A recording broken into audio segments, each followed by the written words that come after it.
Hello everyone, good morning. एक बार फिर से आप सभी का क्रेजी जीके ट्रिक के डेली करंट अफेयर की सीरीज में स्वागत है। आज के सेशन में हम 2 अप्रैल के सभी करंट अफेयर को यहां पर डिटेल में डिस्कस करने वाले हैं। आराम से एक एक फैक्ट को, एक एक क्वेश्चन को सुनिए। सेशन पसंद आए तो लाइक और शेयर कर दीजिएगा, और चैनल पर पहली बार आए हैं तो चैनल को सब्सक्राइब जरूर कर लीजिएगा। इसके अलावा क्रेजी जीके ट्रिक और रूट एप्लीकेशन को चेकआउट कीजिए। अभी भी आपके लिए गुड़ी पड़वा और ईद की सेल का लास्ट डे है, तो वो चल रही है, जहां पर आपके लिए सभी कोर्सेस अप टू 90% तक ऑफ में अवेलेबल है। और क्रेजी जीके ट्रिक एप्लीकेशन पर ही आपको free of cost daily current affair की पीडीएफ मिलेगी, तो वहां से आप इसे ले लीजिए, फ्री ऑफ कॉस्ट है। सबसे पहला करंट अफेयर देखेंगे 2 अप्रैल का। सौदागरी ब्लॉक प्रिंट को हाल ही में जीआई टैग प्रदान किया गया, यह किस राज्य से संबंधित है? तो कपड़ों पर एक प्रिंट की कला है जिसे कहा जाता है सौदागरी ब्लॉक प्रिंट, जो कि बहुत फेमस है भारत के गुजरात राज्य में। हाल ही में इस कला को जीआई टैग से सम्मानित किया गया है, ज्योग्राफिकल इंडिकेशन टैग दिया गया है। गुजरात का एक पर्टिकुलर एरिया है जिसका नाम है जमालपुर। यहां पर एक कम्युनिटी निवास करती है जिसका नाम है छिप्पा कम्युनिटी। इनमें 300 साल पुरानी एक कपड़ा छपाई की तकनीक है जिसे कहा जाता है सौदागरी ब्लॉक प्रिंटिंग। जो जैसे पगड़ी हो गई, टर्बन हो गए, है ना, इसके अलावा कुर्ता कुर्ती हो गए, शॉल्स जो होती है वो, धोती, इन सभी चीजों पर प्रिंटिंग की जाती है ना। ये कपड़ा छपाई तकनीक है, तो कपड़े पर प्रिंट किया जाता है अलग अलग नक्काशियों को, तो इसे कहा जाता है सौदागरी ब्लॉक प्रिंट, जिसे हाल ही में जीआई टैग से सम्मानित किया गया। अहमदाबाद गुजरात का एक ट्रेडिशनल क्राफ्ट है, बहुत ही समय से सुर्खियों में था, इसको काफी समय से जीआई टैग दिए जाने की बात चल रही थी। अब फाइनली इसको 2025 में जीआई टैग दिया गया। 300 साल पुरानी प्राचीन कपड़ा छपाई तकनीक कहां पर फेमस है? भारत के गुजरात के अहमदाबाद में, जमालपुर में। जीआई टैग के बारे में आपने अक्सर सुना होगा, इसे कहा जाता है ज्योग्राफिकल इंडिकेशन टैग। भारत सरकार ये देती है ऐसा कोई भी प्रोडक्ट जो किसी भी एरिया के कारण बहुत फेमस हुआ है, स्थानीय प्रोडक्ट हो, है ना, उस पर्टिकुलर स्थान के कारण उसमें कुछ विशेषता हो, कुछ क्वालिटी हो, है ना। अगर वो नेचुरल है तो एटमॉस्फेयर के कारण उसमें कुछ अलग सा गुण हो, क्वालिटी हो, या फिर अगर कोई इस प्रकार का अगर कोई ट्रेडिशनल क्राफ्ट है तो वो उस पर्टिकुलर प्लेस के कारण ही फेमस हो, है ना। तो अदर जगह पर ऐसी चीजें देखने को अगर नहीं मिलती तो ऐसे किसी प्रोडक्ट को दिया जा सकता है GI tag, geographical indication tag. इससे होता क्या है, उस प्रोडक्ट को इंटरनेशनली ग्लोबल लेवल पर पहचान मिलती है ना। नेशनल लेवल पर तो मिलती ही है, और ग्लोबल लेवल पर भी उस प्रोडक्ट को पर्टिकुलर स्थान के कारण पहचाना जाता है, जिससे इंटरनेशनल मार्केट में उस प्रोडक्ट की डिमांड बढ़ती है। ऐसे जितने भी कारीगर होते हैं उनके जीवन स्तर में बढ़ोतरी होती है, ऑब्वियस सी बात है, उनको पैसा ज्यादा आता है क्योंकि प्रोडक्ट ज्यादा बिकते हैं, तो उनके जीवन स्तर में सुधार करने में भी मदद मिलती है। किसी क्षेत्र की जो इकोनॉमी है उसको भी बूस्ट करने में यहां पर जीआई टैग मदद करता है। तो जीआई टैग के लिए एक पर्टिकुलर एक्ट लाया जा चुका है जिसे कहा जाता है geographical indication of goods act 1999। Okay, registration and protection act 1999 में लाया गया था, और इसी एक्ट के माध्यम से 10 सालों के लिए किसी प्रोडक्ट को जीआई टैग दिया जाता है। सबसे पहली बार इंडिया में दार्जिलिंग की चाय को जीआई टैग दिया गया था 2004 में। दार्जिलिंग कहां आता है? पश्चिम बंगाल राज्य में। तो पश्चिम बंगाल के दार्जिलिंग की दार्जिलिंग चाय बहुत फेमस है। 2004 में पहला प्रोडक्ट जिसे जीआई टैग दिया गया। वैसे 2024 में भी काफी प्रोडक्ट को जीआई टैग दिए गए। देखिए बहुत लंबी लिस्ट है, तो पूरे तो हम डिस्कस नहीं कर पाएंगे, लेकिन कुछ यहां पर हम देख लेते हैं 2024 के स्पेशली। तो कश्मीरी सैफ्रॉन, कश्मीर की कैसर, इसे जीआई टैग दिया जा चुका है, जम्मू कश्मीर में पाई जाती है। मणिपुरी ब्लैक राइस को जीआई टैग दिया जा चुका है, मणिपुर का प्रोडक्ट है। कंधमाल हल्दी ओडिशा का प्रोडक्ट है जिसको जीआई टैग दिया जा चुका है। खोला चिली गोवा की है जिसे 2024 में जीआई टैग दिया गया था। डिंडीगुल के ताले, ये बहुत ही सुर्खियों में रहते हैं, तमिलनाडु के हैं। ताले हैं एक प्रकार के जो कि तमिलनाडु के डिंडीगुल में बनाए जाते हैं, तो इनको जीआई टैग दिया जा चुका है। कदांगी साड़ी भारत के तमिलनाडु राज्य में इसे जीआई टैग दिया जा चुका है। अमरोहा की ढोलक उत्तर प्रदेश के अमरोहा में बनाई जाती है, इसको भी जीआई टैग दिया जा चुका है। और महोबा का पत्थर हस्तशिल्प बहुत फेमस है महोबा उत्तर प्रदेश में, तो इसको भी जीआई टैग दिया जा चुका है।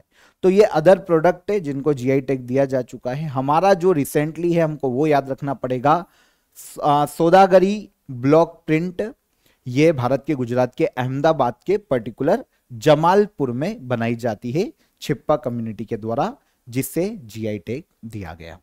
आगे बढ़ेंगे, सेकंड क्वेश्चन देखेंगे। सरहुल उत्सव मुख्य रूप से भारत के किस राज्य में मनाया जाता है? तो सरहुल फेस्टिवल को सेलिब्रेट किया जाता है स्पेशली सबसे ज्यादा भारत के झारखंड राज्य में। झारखंड में जैसे संथाल कम्युनिटी, मुंडा कम्युनिटी, हो कम्युनिटी, इन कम्युनिटीज में झारखंड में सरहुल उत्सव को सेलिब्रेट किया जाता है धूमधाम से। एक कल्चरल फेस्टिवल है झारखंड के समुदायों के द्वारा, स्पेशली जो आदिवासी समुदाय हैं उनमें बहुत ज्यादा फेमस है। अभी वर्तमान में ओडिशा, छत्तीसगढ़ के अलग अलग एरियाज में जो आदिवासी कम्युनिटी रहती है वो भी सेलिब्रेट करती है, लेकिन सबसे ज्यादा ये फेमस है भारत के झारखंड राज्य में, है ना। झारखंड राज्य में छोटा नागपुर पठार एरिया में जितनी भी कम्युनिटीज है वो इसे मनाती है। हिंदू पंचांग का जो चैत्र महीने का शुक्ल पक्ष होता है उसकी तृतीया के दिन सरहुल फेस्टिवल को सेलिब्रेट किया जाता है। यह पर्टिकुलर टाइम पीरियड है, या तो मार्च में आएगा या फिर अप्रैल में आएगा। रिपीट करता हूं, हिंदू पंचांग का चैत्र महीने का शुक्ल पक्ष की तृतीया तिथि है, ये तीसरा दिन हर साल मनाया जाता है और स्पेशली प्रकृति की पूजा की जाती है। यहां पर सरहुल का अगर हम मीनिंग निकालने जाते हैं तो साल वृक्ष की पूजा, क्योंकि काफी सारी कम्युनिटीज है जो कि साल वृक्ष को पूजती है, स्पेशली अपने लोक देवता के एक प्रतीक के रूप में, है ना। मध्य प्रदेश में भी बेगा जनजाति साल वृक्ष की पूजा करती, तो इस प्रकार से सरहुल का अर्थ ही साल वृक्ष की पूजा है। झारखंड में प्रकृति की आराधना के पर्व के रूप में, पृथ्वी और सूर्य के मिलन के रूप में इसे मनाया जाता है। बसंत त्योहार या बसंत ऋतु के आगमन के रूप में, और जो मौसम में इस वक्त बदलाव होता है ठंड के मौसम से गर्मी की ओर, तो इस उपलक्ष्य में फसलों के लिए भी अनुकूल समय माना जाता है। तो सरहुल फेस्टिवल सेलिब्रेट करते हैं इस समय में झारखंड के अलग अलग समुदाय। देखिए, झारखंड में जो संथाल कम्युनिटी है वो बाहा परब के रूप में इसे मनाती है, और इसके अलावा मुंडा और हो कम्युनिटी बा परब के रूप में इसे मनाती है। सेम ही है, सरहुल त्योहार ही है, कोई बाहा परब बोल रहा है, कोई बा परब बोल रहा है। झारखंड की बात करें, कैपिटल हो जाती है रांची। गवर्नर है संतोष गंगवार, वर्तमान में चीफ मिनिस्टर के पद पर हैं हेमंत सोरेन। झारखंड में विधानसभा सीटों की संख्या है 81, राज्यसभा की सीटें हैं 6 और लोकसभा की सीटें हैं झारखंड में वर्तमान में 14, है ना। वंदना कटारिया, जिन्होंने हाल ही में संन्यास की घोषणा की, किस खेल से संबंधित है? तो वंदना कटारिया इंडिया की बहुत ही फेमस हॉकी प्लेयर है, जिन्होंने हाल ही में इंटरनेशनल हॉकी खेलों से संन्यास की घोषणा की है। यह है वंदना कटारिया। बहुत सारे रिकॉर्ड इनके नाम हैं, भारत के उत्तराखंड राज्य से ये आती है। अगर बहुत ही फेमस रिकॉर्ड इनका देखें ना, तो भारत के लिए सबसे ज्यादा हॉकी मैच खेलने वाली महिला का रिकॉर्ड वंदना कटारिया के नाम है।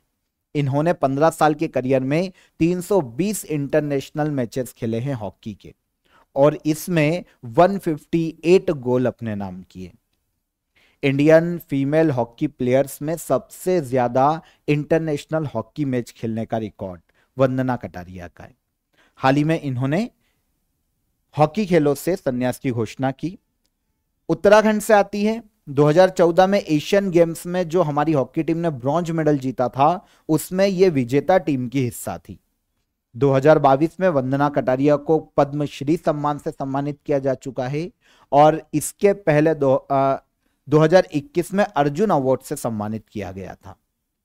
2022 में पद्मश्री, 2021 में इसके पहले अर्जुन अवार्ड। वैसे हॉकी इंडिया ने भी काफी सारे हॉकी इंडिया के द्वारा जो हॉकी में अवार्ड दिए जाते हैं वो इनको दिए, जैसे hockey India Balbir Singh senior award, अभी हमने 2025 के अवार्ड की बात की थी, ये 2014 में दिया गया था वंदना कटारिया को, ओके, हॉकी प्लेयर इंडिया की। तो वंदना कटारिया को Balbir Singh senior award for player of the year 2014 में दिया गया। Hockey India president award for outstanding achievement ये दिया गया 2021 में। और hockey India Dhanraj Pillai award for forward of the year 2021-22 से भी इन्हें सम्मानित किया जा चुका है। Hockey player Vandana Kataria international hockey खेलों से इन्होंने संन्यास लिया।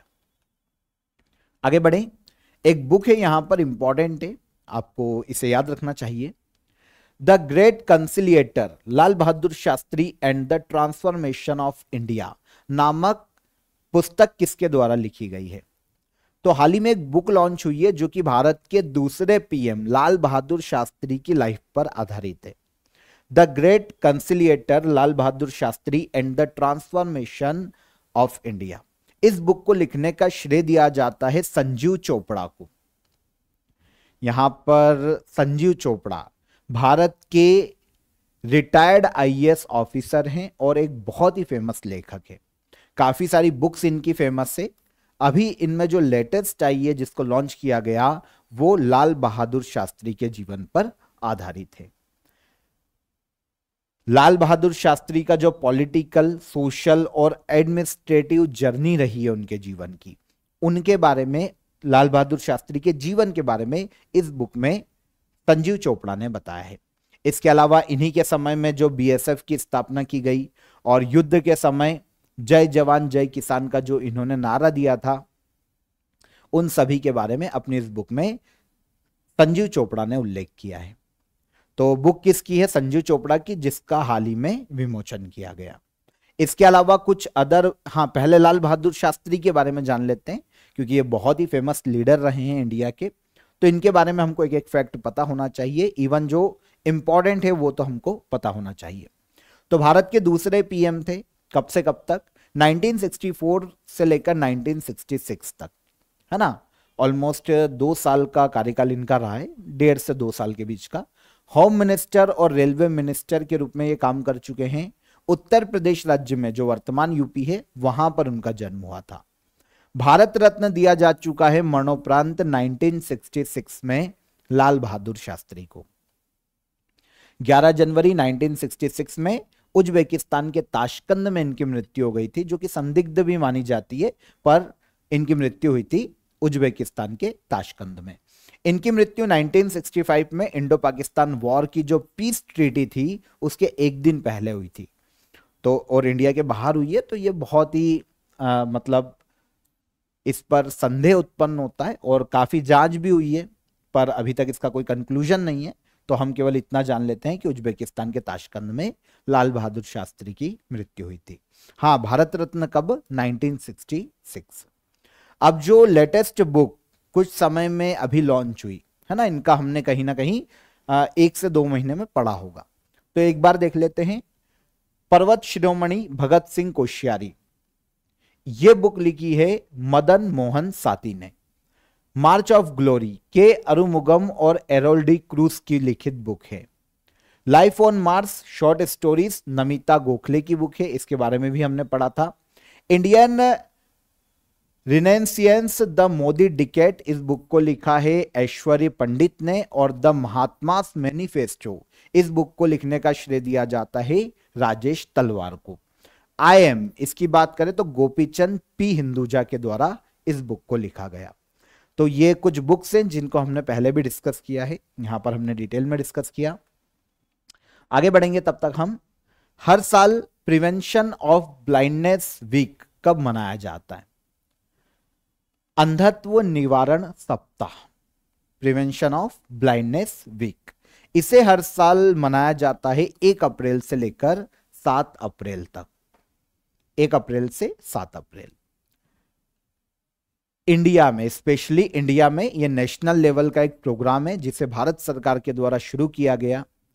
भारत में ब्लाइंडनेस के जितने भी कारण हैं, है ना, इसके अलावा उसके लिए क्या रोकथाम के लिए कार्य किया जा सकता है, उपचार के लिए सॉरी उपचार के लिए क्या क्या इक्विपमेंट मौजूद है, इन सभी के प्रति पब्लिक अवेयरनेस को बढ़ावा देना।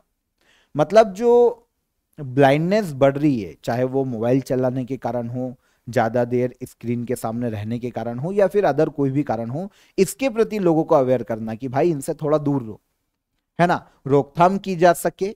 और उपचार, जो अंधे, जो आंशिक रूप से जिनमें अंधापन है या पूर्ण रूप से जिनमें अंधापन है, उनका भी उपचार हो सकता है, इसके प्रति लोगों में अवेयरनेस फैलाना। मुख्य उद्देश्य प्रिवेंशन ऑफ ब्लाइंडनेस वीक को मनाए जाने का। जैसा कि अभी मैंने आपको बताया, नेशनल लेवल का एक प्रोग्राम है ना। इंडियन गवर्नमेंट के सहयोग से अलग अलग ऑर्गेनाइजेशन हर साल 1 से लेकर 7 अप्रैल तक इसका आयोजन करते हैं। वैसे अभियान का जो नेतृत्व मुख्य रूप से national society for the prevention of blindness के द्वारा किया जाता है। इस संस्था की स्थापना 1960 में भारत के उस वक्त के पीएम जवाहरलाल नेहरू और उस वक्त की जो हमारी हेल्थ मिनिस्टर थी राजकुमारी अमृत कौर, इन्होंने मिलकर की थी, ताकि देश में ब्लाइंडनेस को खत्म किया जा सके, इसके प्रति लोगों को अवेयर किया जाए। तो वीक की बात की जा रही है, प्रिवेंशन ऑफ ब्लाइंडनेस वीक। ये कब मनाया जाता है? 1 से लेकर 7 अप्रैल तक। Done. Next, exercise tiger Trump एक द्विपक्षीय सैन्य अभ्यास है, यह किन 2 देशों के बीच आयोजित किया जाता है? तो एक मिलिट्री एक्सरसाइज आयोजित की जाती है टाइगर ट्रंप के नाम से। इसका आयोजन किया जाता है इंडिया और अमेरिका के मध्य में। आंसर भी यहां पर करेक्ट हो जाएगा। तो अभी इसका आयोजन इस साल 2025 में किया जाने वाला है। विशाखापट्टनम और काकीनाडा दोनों ही कहां पर आते हैं? आंध्र प्रदेश। शुरू हो चुका है वैसे ये। विशाखापट्टनम और काकीनाडा आंध्र प्रदेश में 4th एडिशन है एक्सरसाइज टाइगर ट्रंप का, है ना। तो इंडिया और यूएसए की आर्मी के मध्य में ये एक द्विपक्षीय सैन्य अभ्यास है। वैसे स्पेशली अगर हम देखें ना, तो डिजास्टर मैनेजमेंट के लिए इसका आयोजन किया जाता है। एक तो डिजास्टर मैनेजमेंट और दूसरा रिलीफ ऑपरेशन में यूएसए और इंडिया की आर्मी के मध्य में कॉपरेशन और कोऑर्डिनेशन को बढ़ावा देना। यह उद्देश्य है टाइगर ट्रंप एक्सरसाइज को आयोजित किए जाने का। वैसे देखो, थोड़ा सा आपको अलग सा वर्ड दिखेगा, जो अमेरिका के वर्तमान में प्रेसिडेंट है डोनाल्ड ट्रंप, तो इनके जैसा ही मिलता हुआ वर्ड आपको यहां दिखेगा। तो आप बता दोगे कि यूएसए और इंडिया की आर्मी के मध्य में इसका आयोजन किया जा रहा है। मिलता जुलता वर्ड है थोड़ा सा, ठीक है। तो 2 फेज में इसका आयोजन किया जा रहा है, इंडिया में हो रहा है। पहला फेज शुरू हो चुका है विशाखापट्टनम में, जिसको नाम दिया गया है पोर्ट फेज या बंदरगाह चरण। और दूसरा चरण ये 1 अप्रैल से 7 अप्रैल तक अभी चल रहा है। और दूसरा चरण समुद्री चरण के नाम से काकीनाडा में आयोजित किया जाएगा। 8 अप्रैल से शुरू होगा 13 अप्रैल तक। डिजास्टर मैनेजमेंट और रिलीफ ऑपरेशन में कॉपरेशन और कोऑर्डिनेशन को दोनों देशों के मध्य में बढ़ावा देना एक्सरसाइज टाइगर ट्रंप को आयोजित किए जाने का मुख्य उद्देश्य है। इसके बाद अगर हम, अच्छा, पहला संस्करण या शुरुआत कब की गई? तो शुरुआत हुई थी इसकी 2019 में। तब भी यह पहली बार विशाखापट्टनम और काकीनाडा में ही आयोजित किया गया था। इंडिया और यूएसए के मध्य में जो अदर एक्सरसाइज आयोजित की जाती है, आर्मी एक्सरसाइज में युद्धाभ्यास और वज्र प्रहार का आयोजन किया जाता है। नेवल एक्सरसाइज में मालाबार नेवल एक्सरसाइज आयोजित की जाती है इंडिया और यूएसए के मध्य में। आर्मी एक्सरसाइज में युद्ध अभ्यास का आयोजन किया जाता है और एयरफोर्स एक्सरसाइज में रेड फ्लैग 16-1 इसका आयोजन किया जाता है। रेड फ्लैग के नाम से डायरेक्ट पूछ लिया जाता है, तो आपको याद रखना चाहिए। इंडिया और यूएसए के मध्य में एयरफोर्स एक्सरसाइज, तो यहां पर जो मेन हो सकती है इंडिया और यूएसए के मध्य में, याद रखना। आगे चलिए। पृथ्वी के पोल टू पोल कक्षा में पहला मानव अंतरिक्ष मिशन भेजने के लिए स्पेस एक्स द्वारा कौन सा मिशन लॉन्च किया गया? तो स्पेस एक्स एलन मस्क की कंपनी है, जिनके माध्यम से अभी सुनीता विलियम्स को और बुच विल्मोर को वापस लाया गया था इंटरनेशनल स्पेस स्टेशन से पृथ्वी पर, है ना। तो स्पेस एक्स बहुत ही पावरफुल, है ना, प्राइवेट स्पेस एजेंसी या कंपनी। इसने क्या किया है, पृथ्वी के पोल टू पोल कक्षा में पहला मानव अंतरिक्ष मिशन लॉन्च किया है और इसको नाम दिया है फ्राम 2। Answer B. क्या नाम दिया, फ्राम 2। देखिए क्या होता है कि पृथ्वी की अगर हम घूमने की गति देखें तो पृथ्वी 2 पोल है ना, और बीच में पृथ्वी रोटेट करती है। अब जो अधिकतर सैटेलाइट होते हैं ना, वो पृथ्वी के घूर्णन गति के साथ में घूमते हैं अंतरिक्ष में। अब ये जो पोल टू पोल है ना, ये एक्चुअल में इस तरीके से घूमेगा ना, दोनों पोल को ये कवर करेगा ऊपर से नीचे की तरफ। वैसे पहले भी ऐसे सैटेलाइट लॉन्च किए गए हैं, लेकिन पहला मानव अंतरिक्ष मिशन है जो कि मानव जिसमें भेजे जाएंगे, और ये पोल टू पोल अंतरिक्ष मिशन होगा, और इसे लॉन्च किया है फ्राम 2, जो कि स्पेसएक्स द्वारा जो मिशन है उसके माध्यम से, फ्राम 2 मिशन। तो बेसिक इंफॉर्मेशन तो आपको यहां पर पता चल गई, स्पेसएक्स ने फ्राम 2 मिशन जारी किया है। Pole to pole polar orbit की कक्षा में पहला मानव अंतरिक्ष मिशन है। इस मिशन में कुछ चीजें ऐसी हैं जो कि वर्ल्ड में पहली बार होगी। फॉर एग्जाम्पल, स्पेस में पहली बार एक्सरे लिया जाएगा किसी व्यक्ति का इस मिशन के माध्यम से, फ्राम 2 के माध्यम से, और पहली बार स्पेस में मशरूम उगाने का प्रयास किया जाएगा इस मिशन के दौरान। लॉन्च किया गया था 31 मार्च को, ये है ना। लॉन्च साइट अगर हम देखें तो कैनेडी स्पेस सेंटर है फ्लोरिडा यूएसए में, वहां से। और व्हीकल जो यूज किया गया, स्पेसएक्स क्रू ड्रैगन रेसिलियंस, यह व्हीकल का नाम है जिसके माध्यम से फ्राम 2 मिशन को लॉन्च किया गया। ठीक है, पृथ्वी के ध्रुवीय क्षेत्रों का अध्ययन करना है ना, ध्रुवों का अध्ययन करना, और अंतरिक्ष में मानव शरीर पर जो इफेक्ट पड़ता है स्पेस का, उसके बारे में जांच करना। स्पेसएक्स प्राइवेट स्पेस कंपनी है अमेरिका की। हेडक्वार्टर स्टारबेस में देखने को मिलता है टेक्सास यूएसए में, और कंपनी की स्थापना 2002 में एलन मस्क के द्वारा की गई थी। पुरुषों के 12वें एशिया कप हॉकी टूर्नामेंट 2025 की मेजबानी भारत के किस राज्य द्वारा की जाएगी? 12वां एशिया कप हॉकी टूर्नामेंट पुरुषों का, है ना, men's Asia cup hockey tournament, इसकी मेजबानी की जाएगी या आयोजित किया जाएगा बिहार राज्य में। कहां पर? भारत के बिहार में। बिहार के राजगीर में 12th men's Asia cup hockey tournament 2025 में आयोजित किया जाने वाला है। टूर्नामेंट का आयोजन होगा 9 अगस्त से शुरू होगा और 7 सितंबर तक इसका आयोजन होगा। 8 टीमें यहां पर पार्टिसिपेट करेगी, और इंटरेस्टिंग ये है कि इस टूर्नामेंट में जो विनर रहेगा ना, उसको 2026 के men's FIH hockey world cup के लिए सीधे वो क्वालिफाई कर पाएगी, जो भी टीम यहां पर विनर रहेगी, है ना। ये जो men's FIH hockey world cup है 2026 का, यह आयोजित होगा बेल्जियम और नीदरलैंड में संयुक्त रूप से, यूरोप में। तो पहले तो हम men's Asia cup hockey tournament के बारे में जानेंगे। इंटरनेशनल हॉकी टूर्नामेंट है, एशियन हॉकी फेडरेशन इसका आयोजन करवाता है ना। यहां पर जो भी विनर होता है वो FIH हॉकी वर्ल्ड कप में डायरेक्ट क्वालिफाई कर जाती है वो टीम। 8 टीमें यहां पर हिस्सा लेती है इसमें। 1982 में इसकी शुरुआत की गई। 2025 में इंडिया में बिहार के राजगीर में आयोजित किया जा रहा है, और 2022 में यह इंडोनेशिया के जकार्ता में आयोजित किया गया था। अभी ये 12th एडिशन है ना। तो अगर हम जकार्ता वाला देखें तो ये हो जाएगा 11th एडिशन 2022 का। विनर उस वक्त साउथ कोरिया रहा था और रनर अप रहा था मलेशिया, और इंडिया उस वक्त 3rd प्लेस पर रही थी, 3rd पोजीशन पर। सबसे ज्यादा बार साउथ कोरिया ने ही मेंस हॉकी एशिया कप का खिताब जीता है, अभी तक 5 बार। अब यहां पर जीतने वाला FIH हॉकी वर्ल्ड कप में क्वालिफाई करेगा ना, तो हम इसकी बात कर लेते हैं। Men's FIH hockey world cup international hockey federation के द्वारा आयोजित किया जाता है। 1971 में इसकी शुरुआत की गई थी और हर 4 साल में आयोजित किया जाता है। अभी तक पाकिस्तान ने यह सबसे ज्यादा 4 बार जीता है। भारत ने 1 बार जीता है, 1975 में पाकिस्तान को हराकर जीता था, है ना। यह खेला गया था मलेशिया के कुआलालंपुरम में। इंडिया 1 ही बार जीता है, 1975। 2026 में अब इसका आयोजन किया जाएगा बेल्जियम और नीदरलैंड में संयुक्त रूप से। लास्ट एडिशन इंडिया में हुआ था 2023 में, तब विनर जर्मनी रही थी और रनर अप रही थी बेल्जियम। डन। तो men's FIH hockey world cup के बारे में भी ये कैजुअल इंफॉर्मेशन थी जो आपको याद रखनी चाहिए। ओडिशा राज्य हर साल अपना फाउंडेशन डे कब मनाता है?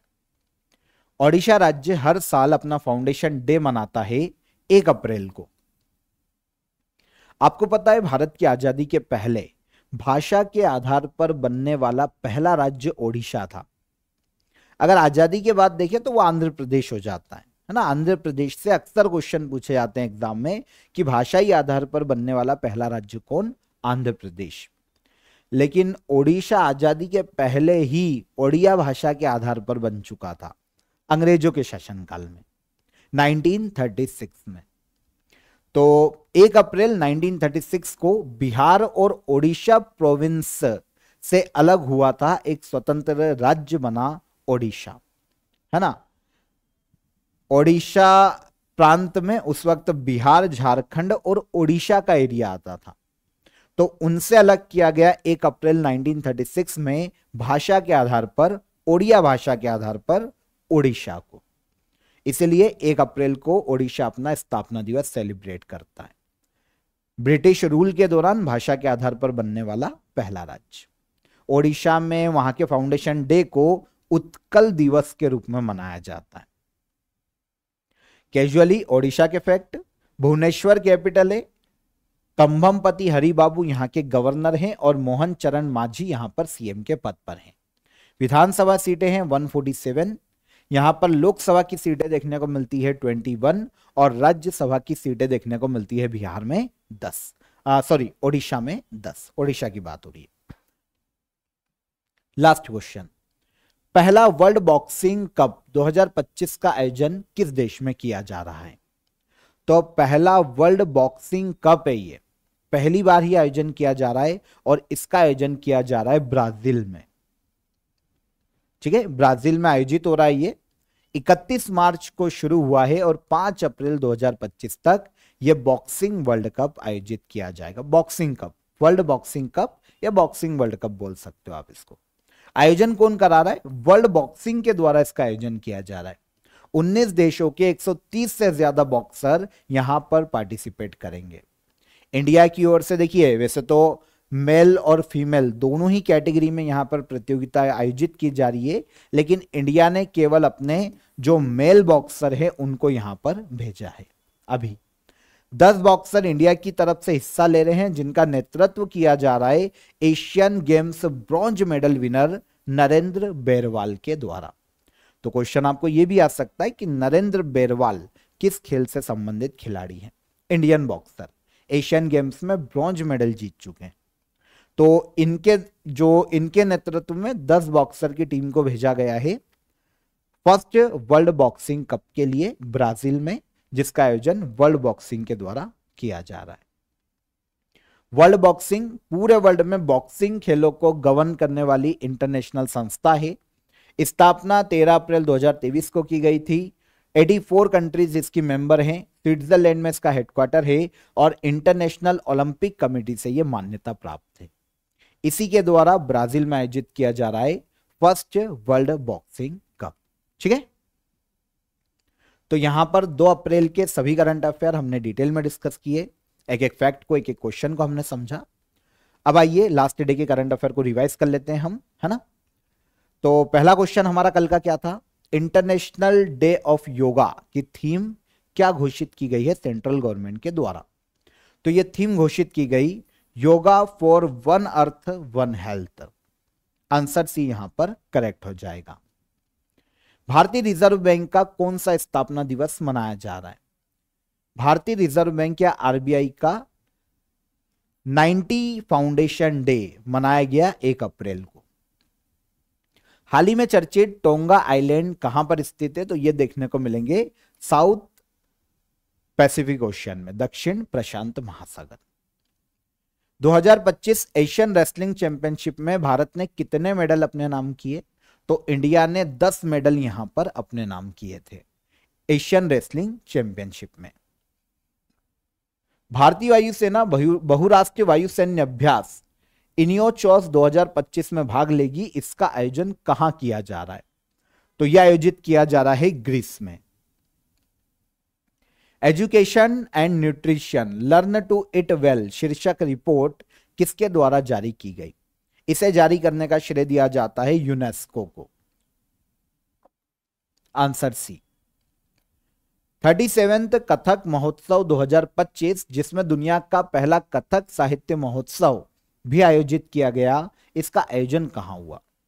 तो आयोजन किया गया नई दिल्ली। हिंदू नववर्ष के रूप में किस दिवस को मनाया जाता है? हिंदू नववर्ष के रूप में मनाया जाता है गुड़ी पड़वा। मराठी नववर्ष भी यही है।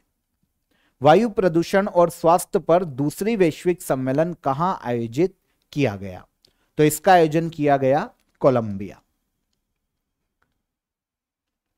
एनवायरमेंट 2025 नेशनल कॉन्फ्रेंस का आयोजन किसके द्वारा किया गया? तो इसका आयोजन किया गया NGT, national green tribunal. Answer C. ये हो गए हमारे लास्ट डे के सभी करंट अफेयर, है ना। क्वेश्चन आंसर एक बार फिर से हमने यहां पर रिवाइज कर लिए। अब क्वेश्चन ऑफ द डे का आंसर लेंगे। भारत में पेट्रोलियम और प्राकृतिक गैस मंत्रालय का हेडक्वार्टर कहां पर है? तो ऑब्वियस सी बात है नई दिल्ली में होगा, भारत की कैपिटल है। भारत के पहले वायसराय कौन थे? देखिए काफी स्टूडेंट कंफ्यूज होते हैं भारत के पहले गवर्नर जनरल और पहले वायसराय में। तो इंडिया के पहले गवर्नर जनरल पूछता तो लॉर्ड विलियम बेटिक होते, लेकिन पहले वायसराय पूछे गए हैं तो ये लॉर्ड कैनिंग, है ना।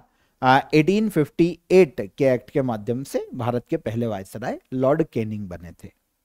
भारतीय राष्ट्र कांग्रेस की पहली महिला अध्यक्ष कौन बनी? तो पहली महिला अध्यक्ष बनी थी एनी बेसेंट। लेकिन अगर पूछता कि पहली भारतीय महिला अध्यक्ष कौन बनी थी तो सरोजिनी नायडू, लेकिन यहां पर ऐसा कुछ मेंशन नहीं किया गया है। पहली महिला अध्यक्ष पूछी गई तो ये एक अंग्रेज थी, एनी बेसेंट, है ना। तो यहां पर ये तीनों क्वेश्चन के हमारे आंसर हो जाते हैं। अब आज के लिए क्वेश्चन ऑफ द डे, मटकी नृत्य किस राज्य का प्रसिद्ध लोक नृत्य है? 1976 में भारत में पहला महिला अंतरराष्ट्रीय टेस्ट क्रिकेट मैच कहां पर आयोजित किया गया था? और गरीबी रेखा से नीचे के लोगों को स्वास्थ्य बीमा प्रदान करने के लिए राष्ट्रीय स्वास्थ्य बीमा योजना कब शुरू की गई थी, है ना। तो राष्ट्रीय स्वास्थ्य बीमा योजना के बारे में ईयर पूछा गया है, कब शुरू की गई थी। तीनों ही क्वेश्चन इंपॉर्टेंट है, कमेंट में आंसर जरूर करें। इसके अलावा क्रेजी जीके ट्रिक और रूट एप्लीकेशन को चेकआउट कीजिएगा, है ना। आपके लिए एक दिन और सेल रहेगी, तो आप सारे एग्जाम ओरिएंटेड कोर्सेस वहां पर आपको बहुत ही नॉमिनल प्राइस में अवेलेबल है अभी के लिए, तो आप वहां पर जाकर उसे अवेल कर सकते हैं। और पीडीएफ भी आपको क्रेजी जीके ट्रिक के एप्लीकेशन पर मिलेगी फ्री ऑफ कॉस्ट। चलिए तो कल के सेशन में मुलाकात करेंगे। आई होप सेशन पसंद आया होगा, लाइक करके ही जाइएगा और कमेंट जरूर कीजिएगा। कल फिर मुलाकात करेंगे, तब तक अपना ख्याल रखिए। जय हिंद, जय भारत।